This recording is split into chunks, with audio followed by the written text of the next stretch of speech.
तो इस कहानी के शुरू में हम कैस से मिलते हैं, जो कि एक स्कूल टीचर है। अपना लेक्चर खत्म करके वो जैसे ही घर के लिए निकलती है तो एकदम से अंधेरा हो जाता है और यहाँ काली बारिश शुरू हो जाती है। सैम तेजी से अपनी कार में बैठकर अपने घर के लिए निकल जाती है, जो स्कूल से बहुत दूर था। बिल्कुल चंदों के अंदर रास्ते में चाहते हुए उसे इस बात की, जिस कार के अंदर एक औरत सिस्टर बैठी हुई थी। वो ना हिल रही थी, ना ही कोई और मूवमेंट कर रही थी। कैस अपनी कार में ही बैठे बैठे उसे दिखती है और फिर अपनी कार को आगे बढ़ा देती है। उसने पुलिस को फोन नहीं की क्योंकि इस औरत को देखकर उसे डर लग रहा था। अगली सुबह कैस का हस्बैंड, जिसका नाम मैट है, वो कैस को अपने घर के करीब होने वाले एक मर्डर के बारे में बताता है। कैस फौरन उसे गूगल पर जब सर्च करती है तो ये देखकर उसके होश उड़ गए कि ये लेडी वही थी जिसे रात में उसने कार में देखा था। अब अगले सीन में कैस में भी है अपनी बचपन की दोस्त रेचल से। ये दोनों शॉपिंग करने के लिए चले जाते हैं क्योंकि आज शाम उनकी एक दोस्त का बर्थडे था जिसकी पार्टी में इन्हें जाना था। शॉपिंग करने के बाद कैस घर आ जाती है और लेकिन घर आने पे उसे अपनी विंडो के बाहर एक अजीब सा आदमी खड़ा हुआ दिखाई देता है, जो वो सर उसके ऊपर नजर रखे हुए था। इसे देखकर कैस डर गई।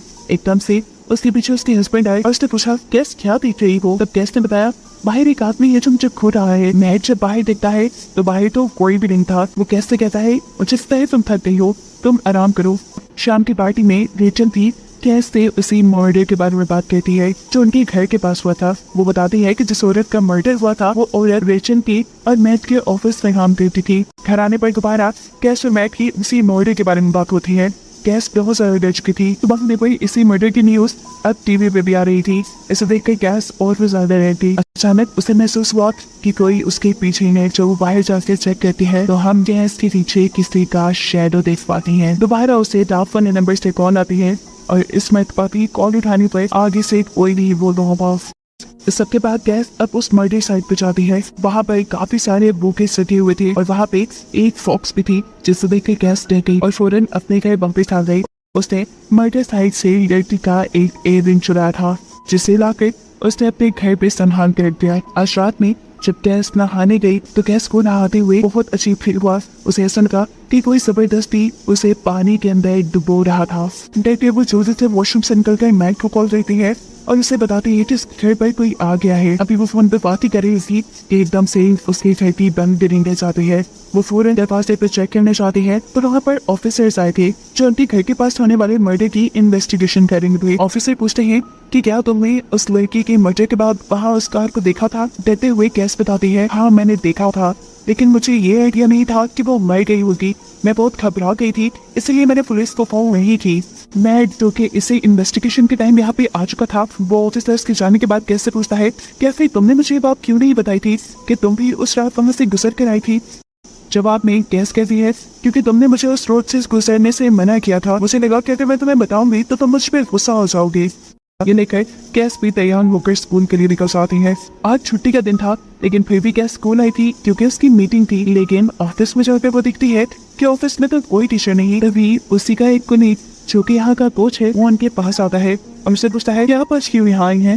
कैस कहती है कि आज मीटिंग थी लेकिन कोई भी टीचर नहीं आई। हैरान होकर कोच से जवाब देते हैं कि आज तो ऐसी कोई मीटिंग नहीं थी। अब वो पूरा दिन घर पे ही थी कि तब उसे मैट की कॉल आई। मैट ने उसे बताया कि आज उसे काम से आने में देर हो जाएगी, इसलिए कैस ने भी फोन काट दिया। फोन काटते ही कैस को दोबारा से अपने घर में अजीब सी आहट सुनाई देने लगी। जैसे ही वो इस आहट को चेक करने गई उसने देखा कि उसका पूरा रूम पॉलीथीन शीट से कवर था और पॉलीथीन शीट के पीछे उसे किसी का शैडो नजर आ रहा था।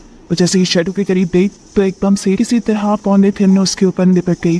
उसे सांस भी नहीं आ रहा था।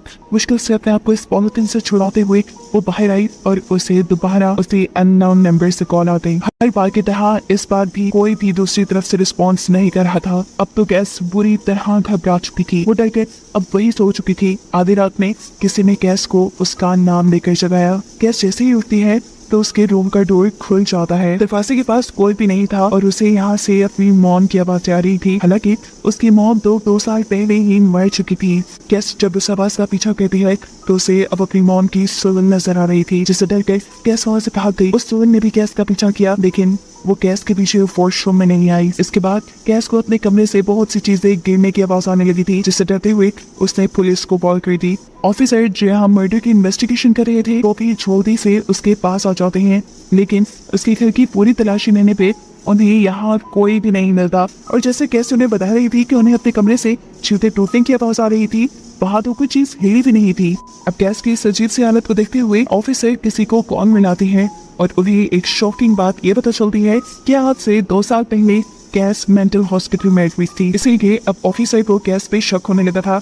उन्हें शक होने लगा था कि कहीं कैस अभी तक ठीक नहीं है और उस मर्डर और ऐसी सारी चीजों के पीछे कैस का हाथ हो सकता है। जब कैस की बातों पे कोई यकीन नहीं कर रहा था, तब कैस अपने कलीग से मिलती है जो कि कोच थे। कोच उसकी बातें सुन लेते थे। रात में हम देखते हैं कैस और मैट एक साथ थे। इन दोनों की बातों से हमें मालूम होता है कि जब कैस की मॉम मरी तो उसके बाद कैस बहुत ज्यादा डिप्रेशन में चली गई। मैं श्योर हूँ कि यहाँ कोई आया था। अब मैट उससे कहता है कि हमारे घर में एक अलार्म टेक्नीशियन आया था, तुमने यहाँ अलार्म इंस्टॉल करने के लिए एक कॉन्ट्रैक्ट किया है। और ये बात कैस को परेशान कर देती है क्योंकि उसने तो कोई कॉन्ट्रैक्ट साइन नहीं किया था। मैट भी उससे बहस नहीं करता क्योंकि वो जानता था कैस पहले से ही परेशान थी। ये दोनों सो जाते हैं। अगली सुबह मैट बहुत खुश था और थोड़ा सा गुस्सा भी क्योंकि उसे पता चला था कि कैस प्रेग्नेंट है। वो उससे पूछता है कि आखिर इतनी बड़ी खबर तुमने मुझे क्यों नहीं बताई। पर कैस कहती है, अरे नहीं, मैं प्रेग्नेंट हो ही नहीं तो मैं तुम्हें बताती क्या। ये सुनकर मैट उदास हो जाता है। रात में जब कैस घर पे टीवी देख रही थी तो एक और माइक बाहर से हेलुसिनेशंस होना शुरू हो जाते हैं। टीवी में उसे अपनी नाम की शैडो दिखाई देने लग जाती है और टेबल पे उसे फोन से भरा एक नाइफ दिखाई देता है, जिसे देखकर घबराते हुए वो सोच से माइक को आवाज देते हैं। माइक आकर जहाँ दिखता है तो वहाँ कोई भी फोन से भरा नाइफ नहीं था। वो कैस की इन सभी चीजों से तंग आ चुका था और उससे नहीं वो कैस से कहता है, जाओ डॉक्टर की बताई हुई मेडिसिन खाओ। सुबह कैस की आंख एक बच्चे के रोने की आवाज दिखी। उसके घर पे कोई बच्चा नहीं था। वो घर से बाहर जब चेक करने गई तो उसे सफेद कपड़े में कुछ लिपटा हुआ दिखाई दिया। जैसे ही उसने वो कपड़ा खोला तो अंदर एक पपी की लाश थी, जिसे देखकर वो डर गई। कैस को ये सारी बुरी फीलिंग अंदर ही अंदर खाती जा रही थी कि उसे जो दिखाई देता था, जो समझ आता था, उसके कोई अतबार नहीं कहता था। इसी फ्रस्ट्रेशन में वो डॉक्टर की बताई हुई बहुत सारी मेडिसिन ले लेती है। यानी वो ओवरडोज हो जाती है और ऐसे उसकी तबीयत बिगड़ जाती है। वो बेहोश हो गई थी। उसे होश आया तो उसके घर की लाइट ब्लिंक हो रही थी। वो डर गई। दोबारा उसका दरवाजा नॉक हुआ और जब वो बाहर गई तो उसने देखा कि बाहर ऑफिसर आन थी। वो उस मर्डर की ही इन्वेस्टिगेशन कर रही थी। कैस उन्हें घर के अंदर ले आती है। वो उन्हें अपने बारे में सारी बातें बताती है कि कैसे उसकी मॉम की मौत के बाद वो डिप्रेशन में चली गई थी और अभी तक उसे हेलुसिनेशंस होते हैं। वो यहाँ पर ऑफिसर को मर्डर साइट से मिली हुई उस लड़की के इयररिंग्स दिला देती है, जिसके बाद ऑफिसर उससे उसकी और मैट के रिलेशन के बारे में पूछती है। तब वो बताती है कि उसका और मैट का रिलेशन बहुत अच्छा है, लेकिन ऑफिसर कहती है कि उसे तो कंप्लेन मिली है कि तुम्हारे कलीग के साथ अफेयर है। लेकिन कैसे यहाँ ऑफिसर को क्लियर कर देती है कि नहीं, वो उसका कलीग सिर्फ एक दोस्त है, उससे आगे। अब एक दिन कैस घर पे थी तो तब उनके घर पे एक कॉल आई।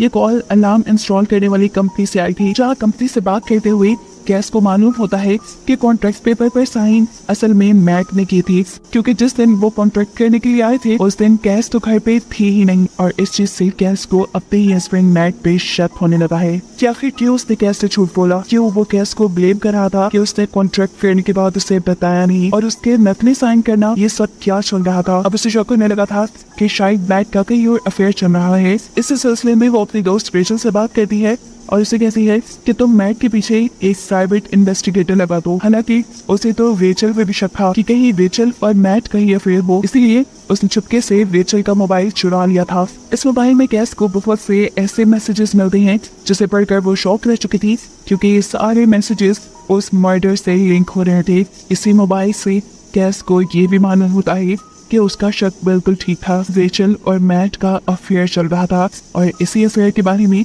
उनकी कलीग को पता चल गया था। इसलिए इन दोनों ने प्लान बनाते हुए उसका मर्डर कर दिया। उसे एक रात मैट के घर पे बुलाया और रास्ते में ही उसे पकड़कर मार दिया। कैस को यकीन नहीं आ रहा था कि ये सब करने वाला मैट ही था। अब वो रेचल के फोन से उस अननोन नंबर पे कॉल करती है जो उसे रोज आया करती थी। इस नंबर पे कॉल करने के बाद वो देखती है कि वो नंबर मैट नहीं उठा था। यदि वो थ्रेटनिंग कॉल कैस को उसका हस्बैंड मैट ही किया करता था। कैस को अपने हस्बैंड के धोखे पे यकीन नहीं आ रहा था। वो इस धूप से निकलने के लिए अपनी डिप्रेशन मेडिसिन की ओवरडोज ले लेती है, जिसके बाद भी जब उसे सब बर्दाश्त ना हो सका तो उसने अपने हाथ की वेन्स काट ली और वो वहीं पे गिर गई। इसी टाइम उसका एक स्टूडेंट उसके पास उसे बुक देने के लिए आया। वो दरवाजे को बार बार नॉक करता है और जब उसे अंदर से कोई आवाज नहीं सुनाई देती तो वो विंडो से चेक करता है तो उसे वहाँ पर कैस बुरी हालत में दिखती है। वो जल्दी से पुलिस को कॉल कर देता है और पुलिस उसे यहाँ कर रेस्क्यू कर देती है। जहाँ मैट को रेचल से इस बात का पता चल चुका था कि रेचल का फोन इस टाइम कैस के पास था और रेचल के फोन से अननोन नंबर पर यानी मैट के दूसरे फोन पर कैस ने ही कॉल। साफ मतलब था कि उसे रेचल और मैट के बारे में सब पता चल गया था। ये लोग अब घर के अंदर उस मोबाइल की ढूंढ रहे थे ताकि पुलिस को उसके खिलाफ में आने पर उन्हें एकदम से यहाँ पर कैस का शैडो दिखाया जाता है और ये देखकर उन्हें अंदाजा हो गया कि कैस अभी जिंदा थी और घर वापस आ गई थी। इससे पहले कि वो कैस को कुछ कहते पीछे से कैस का कोई मैट को पकड़ लेता है। मैट को बचाने के लिए यहाँ रेचल उसके ऊपर हमला करने ही वाली थी लेकिन एकदम से यहाँ पर पुलिस आ गई। मैट को बचाने के लिए वो उस आदमी के ऊपर हमला करती है और अपने आप को बचाने के लिए वो आदमी मैट को छोड़ देता है। अब यहाँ रेचल कैस के ऊपर हमला करने ही वाली थी लेकिन दरमियान में कैस के दोस्त ने आकर उसकी जान बचा ली और इतनी देर में यहाँ पर पुलिस भी आ गई जिन्होंने मैट और मैट के दोस्त के को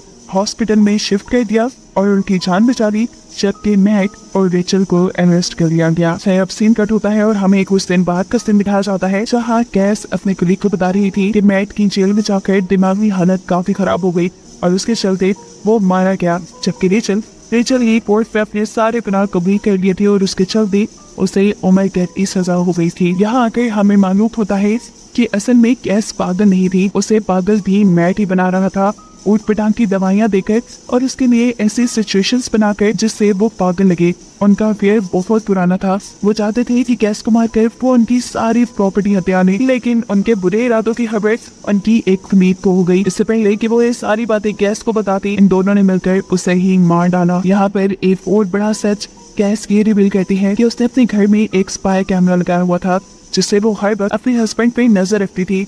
वो उसके बुरे इरादों को पहले से ही जानती थी। उसे मैट के प्लान के बारे में पहले से ही पता था और क्योंकि मैट को शक ना हो इसीलिए वो मैट के प्लान्स के अकॉर्डिंग ही एक्टिंग करती आ रही थी। उसने ये सारी बातें पुलिस ऑफिसर को पहले ही बता दी थी और पुलिस ने ही रेचल और मैट को पकड़ने के लिए ये सारा प्लान बनाया था। इस प्लान को पूरा करने के लिए ही कैस ने अपने स्टूडेंट और अपने क्लीग से भी मदद ली थी जिनकी हेल्प से ही आखिर में वो दोनों पकड़े गए। यहाँ बैठा एलेक्स जो ये सारी कहानी सुन रहा था वो कैस की जहानत पे बहुत हैरान था। फिलहाल कैस को रेचल और मैट की याद आ रही थी जो दोनों उसके बहुत करीब थे और उसने अपनी जिंदगी की सारी खुशियाँ सारे गम इनके साथ देखे थे। उनके मरने या उनकी सजा से कैस भी खुश नहीं थी जिसको दिखाते हुए ये कहानी यहाँ खत्म हो जाती है।